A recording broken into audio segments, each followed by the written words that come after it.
Jack Alterman is one of the most prominent photographers here in Charleston, and in this special edition of Quintin's Close-Ups, I sit down with him one-on-one to talk about Eastside Matters, the 500 block of King Street, and Joe Raleigh. Jack! Hey! It is so good to see you again. You too, Quintin. You know, I want to refresh my memory. I walked into your studio on George Street just on Monday, and we talked for at least 15 minutes about Eastside Matters, your news project, and doing some official portraits for Mayor Raleigh back in the day. Tell me, as we sit here right now, how are you? I'm great, thank you. How you been? Doing great, busy, doing interviews. Yeah. And let's talk about the new project that you have, because you told me that now you want to focus on the 500 block of King Street where we're sitting right now. Mm-hmm. Tell me, what got you from Eastside Matters to the 500 block? Well, you know, the Eastside Matters started with just going out there, meeting people, setting up a camera and making portraits. I didn't know what it was going to become. So 6 months later, I put those photographs up on the fence in front of Fraser Elementary School, Right. and the reaction was just so positive.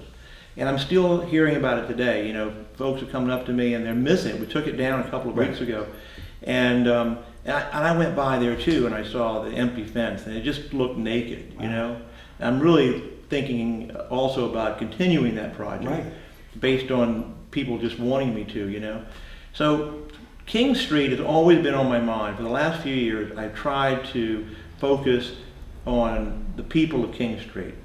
You know, several years ago, I moved my studio up to 567. Actually, we're at 567 to 654 King Street. Right.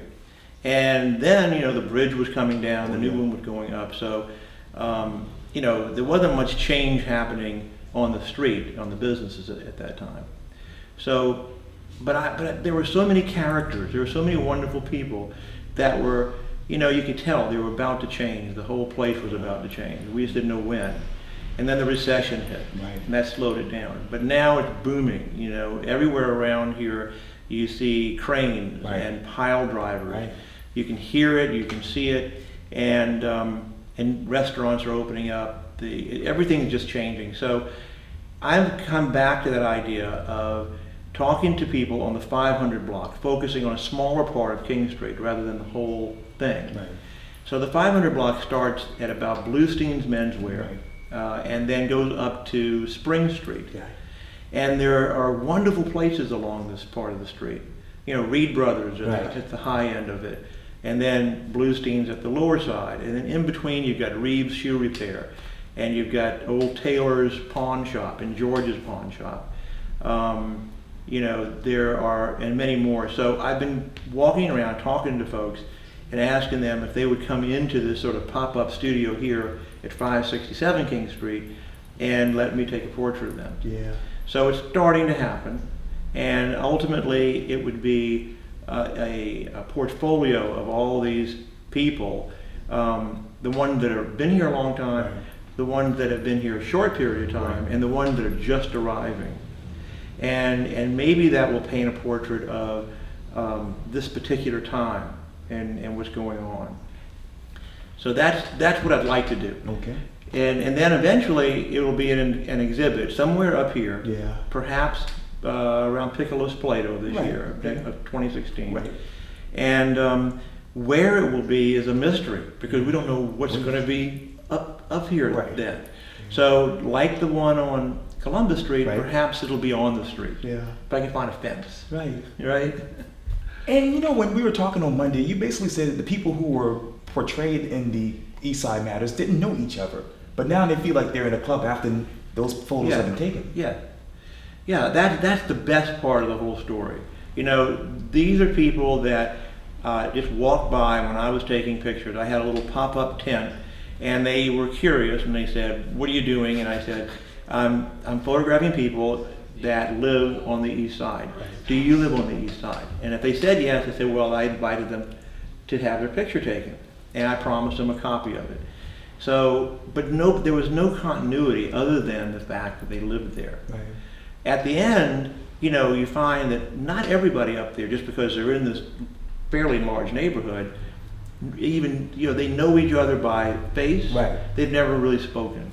Yes. You know, some people say, oh, it's just not right not to walk by anybody without saying hello. Right. Are you having a nice day? Right. But not everybody does that. And, you know, with the history of the East Side being a little violent and maybe that, you know, bred suspicion with people, people wanted to stay to themselves. Right. But once they were all on that fence, 35 or so of them, more like 40 something, because some pictures had more than one person in it, they felt like, hey, we're all on this fence together, you know, so to speak. And at the end of the time, it really resonated like some sort of club where they now know each other. Right.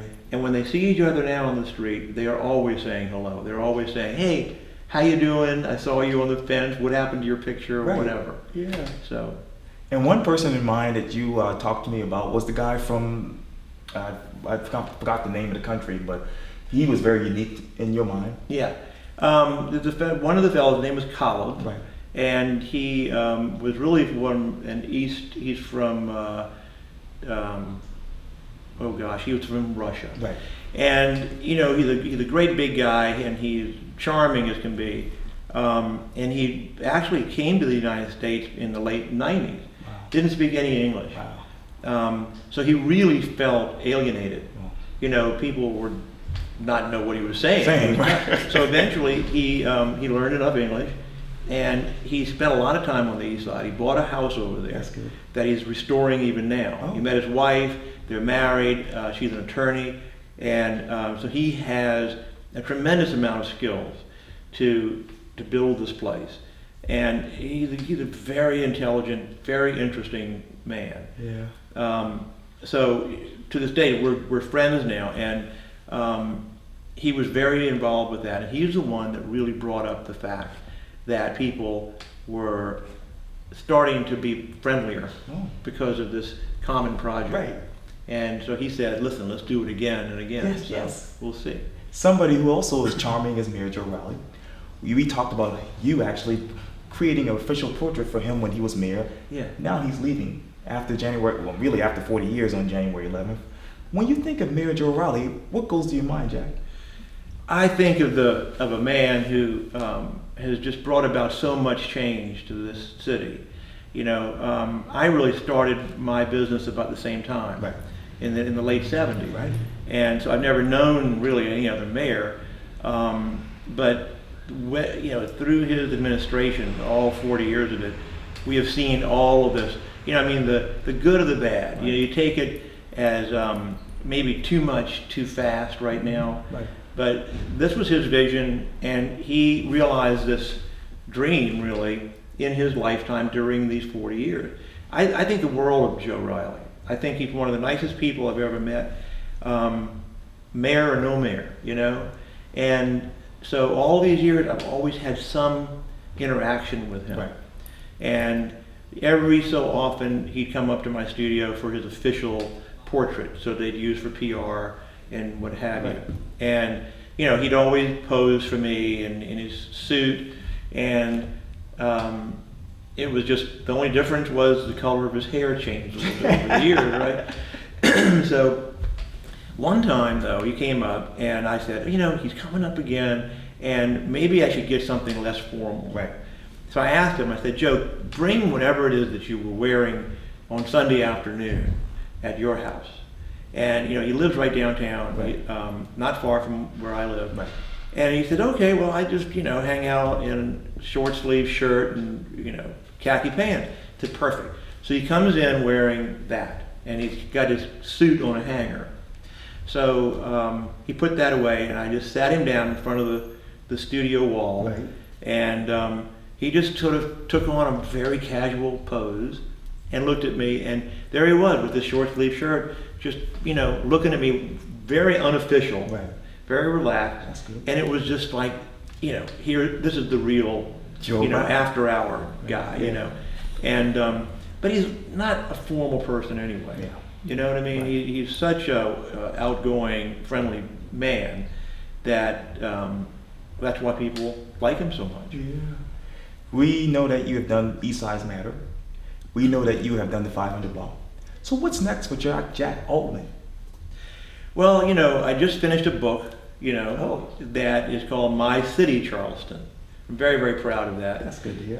It's a coffee table book, about 200 pages, Okay. and it shows the city the way I like to explore it. Right.